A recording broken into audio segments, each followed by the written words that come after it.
Maraming mga fans ni Darren Espanto ang natuwa at nagbigay nga ng congratulatory message dahil sold out ang concert nito sa Canada.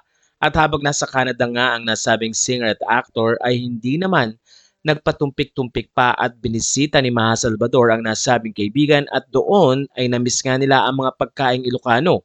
Makikita rin ang video na kung saan ay kinanta pa ni Maha ang kanta ni Sharon Cuneta na Balutin Mo Ako habang nag-uuwi siya ng empanada.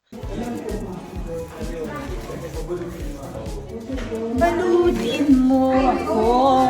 Ay, nahuli mo naman ako. Ano yan? Namiss ko ng empanada. Uuwi na ako, ha? Sige.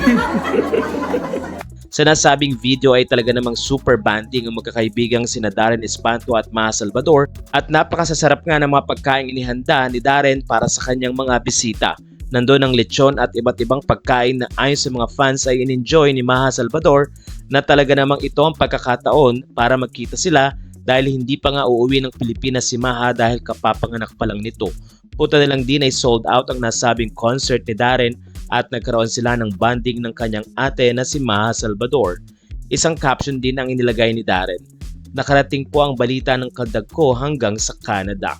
Samantala natutuwa naman ang mga fans dahil unti-unti nang nakakalabas si Maha Salvador matapos ang kanyang panganganak na ayon niya kay Maha ay isang miracle dahil napakarami niyang naranasan habang siya ay nanganganak.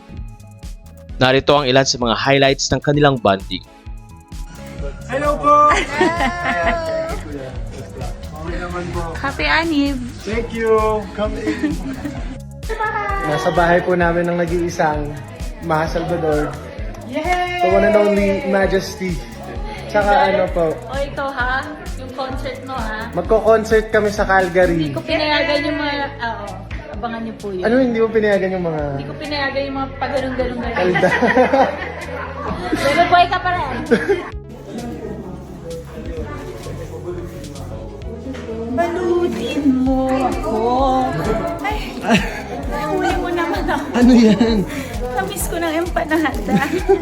Uuwi na ako, ha? Sige.